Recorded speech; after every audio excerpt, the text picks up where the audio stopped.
تم بدماش سارے ایٹمی پاور بن جاؤ، کوئی اعتراض نہیں۔ وہ ملک جس کی تاریخ انتہائی بری ہے، بدتر ہے، بدترین ہے حملے کرنے کی، جو مظلوموں پہ، غزہ کے فلسطینیوں پہ جو بیچارے بے سر و سامان ہیں، جن کے پاس نہ کوئی اسلحہ ہے، نہ کوئی فضائیہ ہے، نہ کوئی میزائل ہیں، ان پہ حملہ کر رہا ہے۔ 1.5 سال ہو گیا، اس سے پہلے بھی جب چاہتا ہے جواب وہاں سے نہیں ملتا تھا۔ اب یہ اللہ کا شکر ہے کہ پہلی دفعہ ہوا ہے، ایران نے جو جواب دیا ہے، تو تل ابیب اور حیفا اور دیگر شہر جو ہیں بڑے محفوظ سمجھے جاتے تھے، جہاں کوئی مکھی بھی پر نہیں مار سکتی تھی، وہاں بھی چیخوں کی آواز سنائی دی، وہاں بھی بڑی بڑی بلڈنگیں ملبے کا ڈھیر بنی۔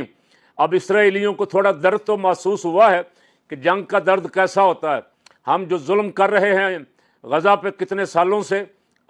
جب اپنے اوپر ہو جواب آئے تو کم از کم اتنا ہوا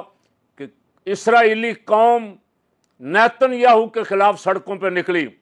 اور نیتن یاہو کو اسرائیل میں گالیاں پڑ رہی ہیں کہ یہ ظالم ہے، یہ ڈکٹیٹر ہے، یہ بدماش ہے، اس نے دنیا کو جنگ میں دھکیلا ہے۔ کوشش پوری کی نیتن یاہو نے اور ٹرمپ نے کہ پوری دنیا کو اس جنگ میں دھکیلا جائے، لیکن ایران نے بڑی حکمت عملی سے کام لیا ہے، اور ان ملکوں نے، اس میں خواہ رشیا اور چائنا شامل ہوں یا دیگر اسلامی ممالک، جنہوں نے دونوں طرف سے بیچ بچاؤ کروانے کے لیے اپنا اپنا کردار ادا کیا اور دنیا کو جنگ سے بچایا ہے، وہ بھی قابل تعریف ہیں۔ اور بڑے ملکوں کا یہ فرض بنتا ہے کہ جب اقوام متحدہ کا ستیہ ناش ہو گیا، اقوام متحدہ غیر مؤثر ہو گئی، اقوام متحدہ کی نہ اسرائیل مانتا ہے، نہ امریکہ مانتا ہے، نہ انڈیا مانتا ہے، اقوام متحدہ کا آرڈر صرف غریب ملکوں پہ چلتا ہے،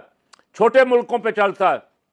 ایسے وقت میں بڑی طاقتوں کی ذمہ داری ہے کہ اگر دنیا میں کہیں ایسا مسئلہ پیدا ہو جائے جس سے امن کو خطرہ لاحق ہو، تو وہ بیچ بچاؤ کروا کے جنگ کی بجائے صلح کروانے کا کردار ادا کریں۔